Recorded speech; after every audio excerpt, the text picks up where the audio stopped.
On October 21st, San Diego was once again confronted with a combination of Santa Ana winds and fire, creating catastrophic conditions. October's News Watch captures just a snapshot of the exemplary work done by the men and women of this department.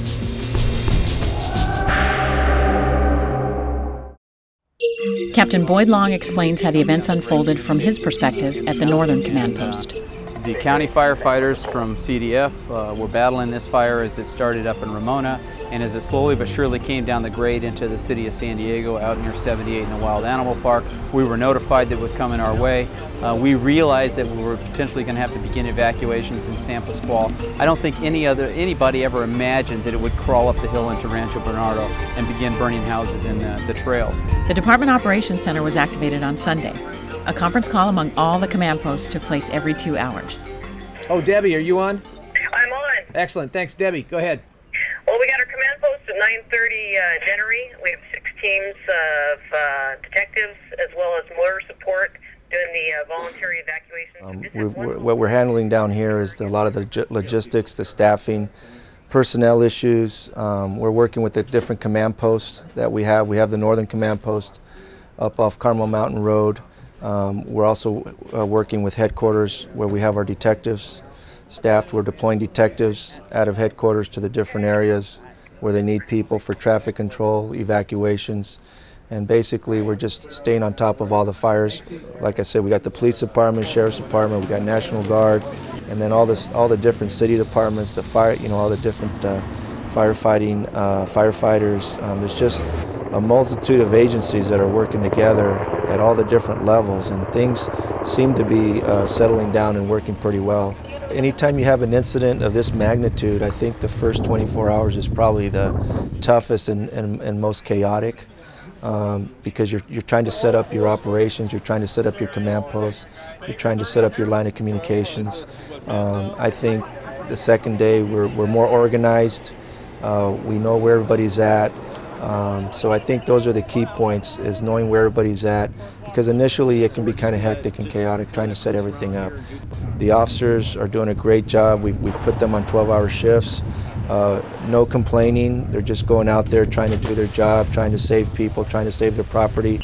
But everybody's been working well together. But again, I think as a city and as a police department, we've really stepped up to the plate during a real crisis situation. So here in the EOC, our responsibility is for overall management and to provide those resources for the people on the ground to actually get their job accomplished.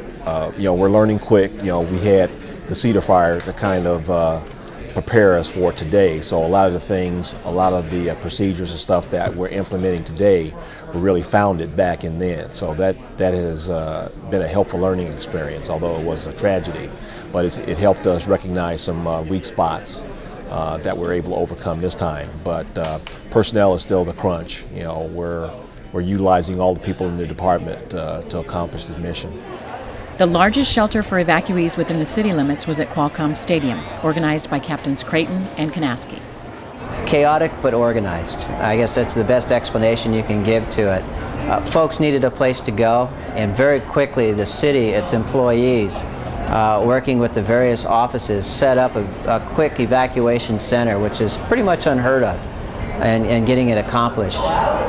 We average probably at any given time around 30 to 40 officers plus another 40 National Guard, and anywhere from 100 to 120 volunteers throughout the city.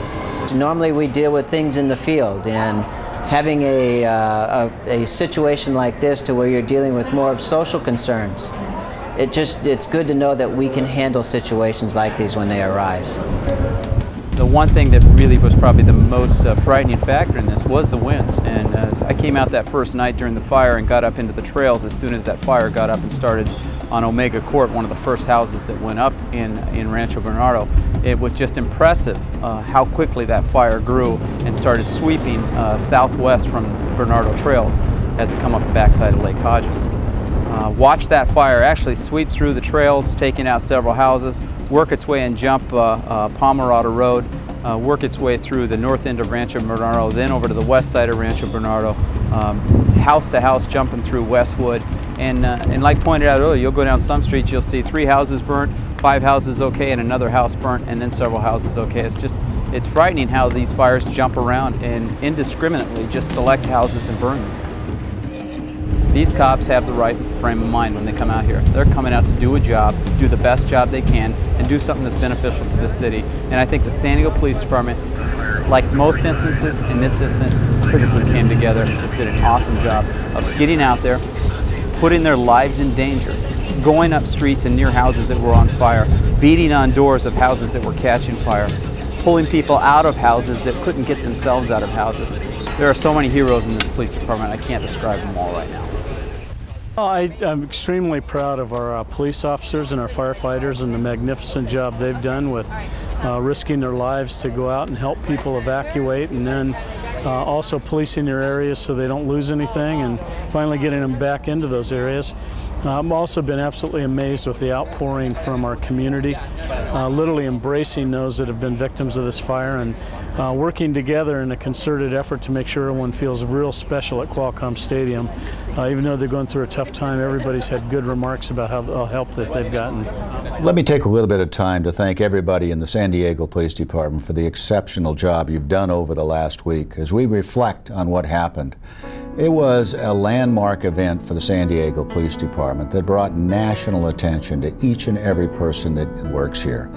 From the communications division to the uniform division to all the SETCs to the people who kept the cars going to the National Guard, certainly to everyone that took time to give to this community. It's an incredible event, one that really sets a spotlight on what we're all about. It's duty, it's honor, it's commitment. It's showing up when you're in deep trouble, those that responded to the need. We moved 250,000 people, and not a single person was injured in that process or lost their lives. There were no car wrecks. It was orderly, it was controlled, it was managed. This is one of those events that I think we all have the right to be very proud of being a part of. This is one of those events that sets the standard for the rest of the country. This is one of those events is what law enforcement's all about. It's coming at time of need. My personal thanks to each and every person on this police department that worked so hard and gave unselfishly of themselves to make sure that the rest of this community survived the most difficult time that we've probably seen in the last 30 years. You're to be congratulated for a job well done.